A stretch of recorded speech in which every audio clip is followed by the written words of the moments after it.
Hi guys, I hope you are doing great and that you can enjoy your cars. Welcome back to another episode of Living with a Shitbox Alfa Romeo. Not much was happening recently when it comes to, let's say, more complex episodes with doing a lot of stuff on it, because to be honest nothing was happening like major.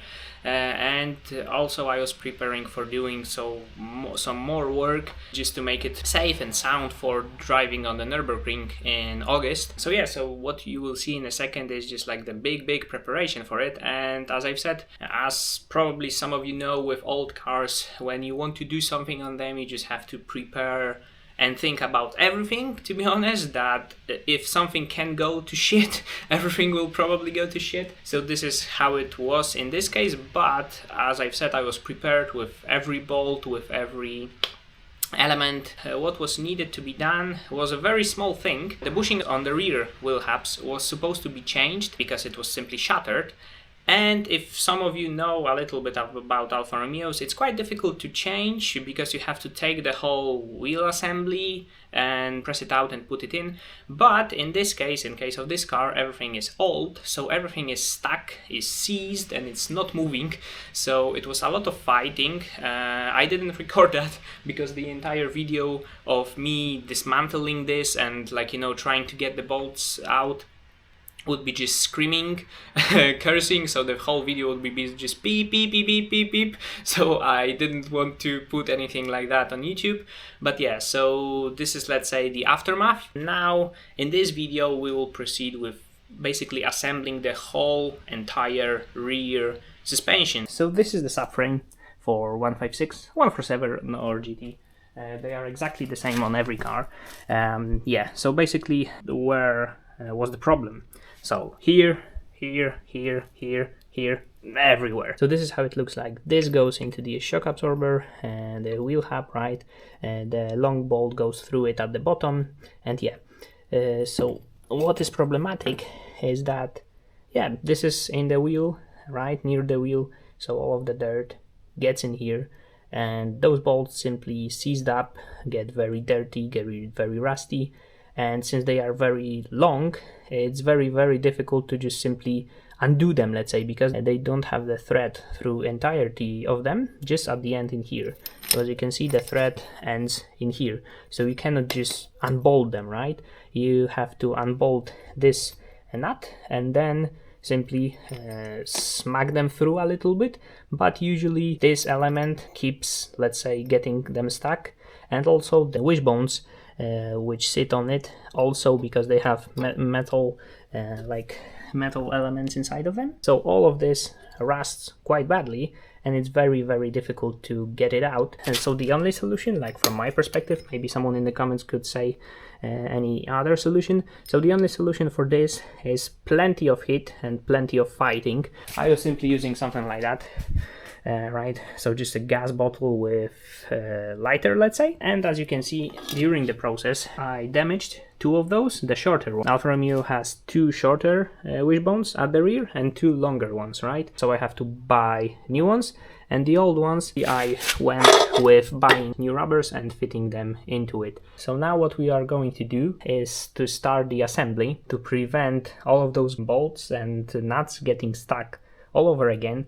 I cleaned every surface, and now I bought anti-seize paste. So I hope it will be better and it will work better than just copper grease or anything else. And with time we will see if this works. And now we will proceed with redoing that slowly. So it goes inside of the car in this way. Here you have a 19mm nut, and here you have a 17. So here you have a longer wishbone, and here you have a shorter wishbone. So what's important with those shorter wishbones, which are directed into the inside of the car near the gas tank, it's important that you put them on before putting the whole subframe, right? Because if I would put the subframe like that, I wouldn't be able to put the wishbones in here, because simply I would be hitting the gas tank and wouldn't be able to put them in here. So I have to put them in here, and then with only those two wishbones I can put the entire subframe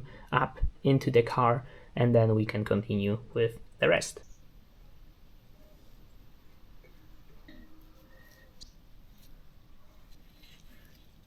Orientation also of the wishbones is important.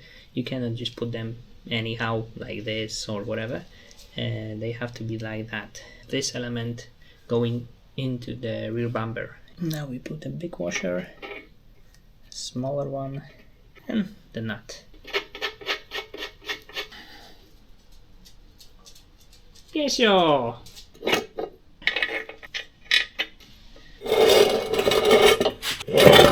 Something like that.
Okay guys, so we have the shock absorber with the spring and the whole wheel hub assembly in. So now I can proceed with the rest of the assembly. So basically putting in another wishbone, let's say, which goes from this bolt joint, goes in there to the body. Then we'll do the whole brake assembly. Perfect, like that. Now we have big washer. That. Come on, come on, come on, come on. Like that. Then another big washer, and then just a 19mm nut. There are two holes in the chassis over here. It's important to bolt it here into the chassis before you tighten it up here, the wheel hub, let's say, because then you will have extreme tension and you wouldn't be able to move it.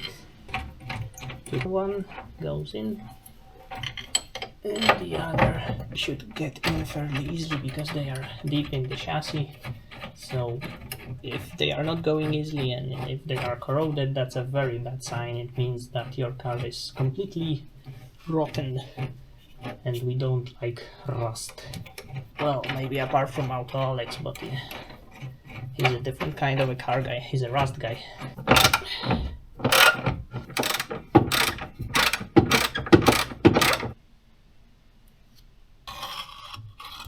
Now the brake disc.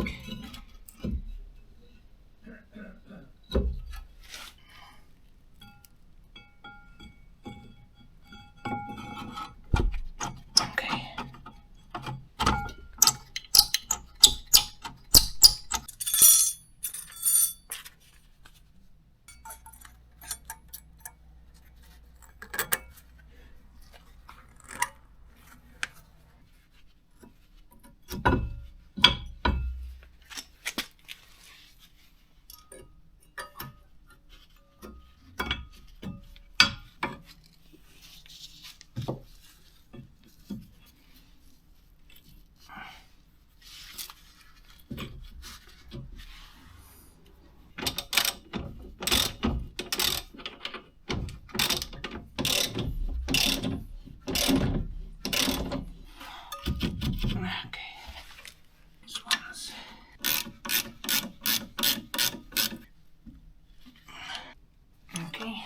Okay, so this side is done. As you can see, brakes are on, everything is tightened up apart from lower bolt and this one. So now I'll put wheel arch on and that would be it.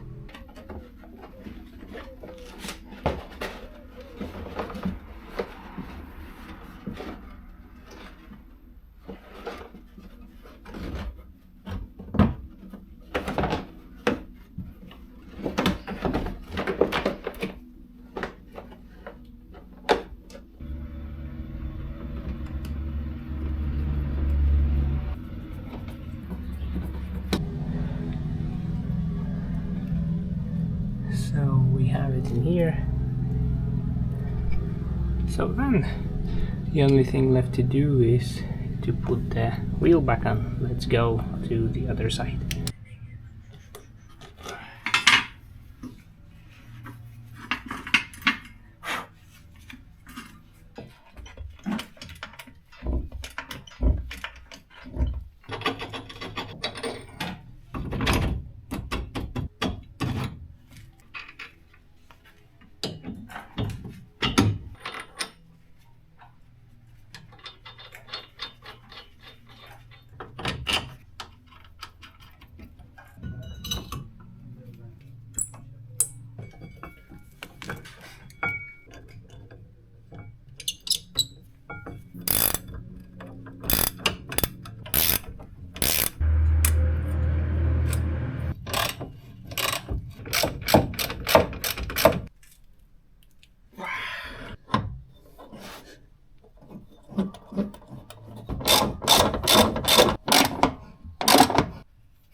Okay guys, so the brake lines are installed on both sides. Last thing is to put the wheel arch on, tighten everything up, and that will be done.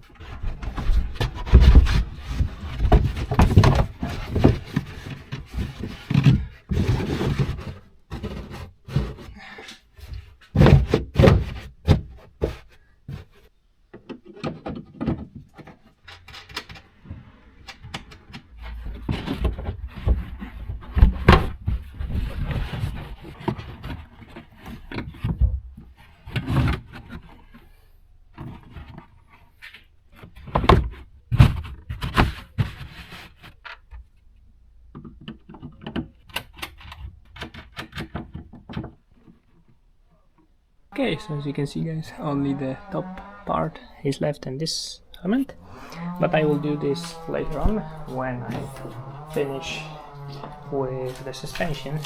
So all I have to do is put on the wheels, get it off the jack stands so that I can tighten the lower bolt and those bolts in there and in there, those nuts.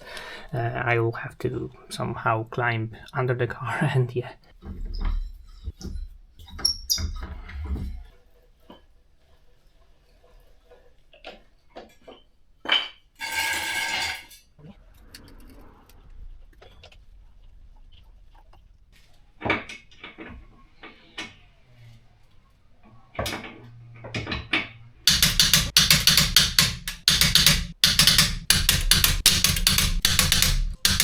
Okay guys, so I will just put the remaining elements and we will see each other on the test drive.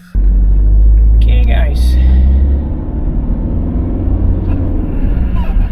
so it seems that everything is okay. I did just like 2 kilometers of driving. Oh, don't go anywhere. Yeah, so everything seems okay. The car behaves correctly. Of course I wasn't pushing it because I had to check everything twice. Of course I had to do the alignment, but that will come later when I will also replace the upper right wishbone, so there will be a video on that. So yeah guys, so it seems all okay. I will update you if something breaks off. Of course I was doing that, so there's a possibility about that, but yeah, seems okay, works okay. It's I don't know, but yeah, probably if you are a car guy, you have the same feeling. It was like 2 weeks for me. Sorry, you fell over a little bit. Yeah, so it was like 2 weeks for me of not driving this car, right? Because it was standing on the jack stand, so I was getting some new parts. And you know, I am working, so I didn't have enough time to do it one day or in 2 days. So it took like 2 weeks. And that time I was driving the 159 that my father bought recently. You'll have a couple of videos about that also. But yeah, your car, if you own a car and this is your car and you had it for a few years, it's just amazing to come back to it. You know where everything is, how it works, what you can expect, what you cannot expect. It's just like perfect. It's like, I don't know. Yeah, you probably have the same feeling. It feels good to be back in this car, and yeah, just to finally drive it. Yeah, so that's it. Yeah, so I hope you can enjoy your cars and see you on the next one. Bye.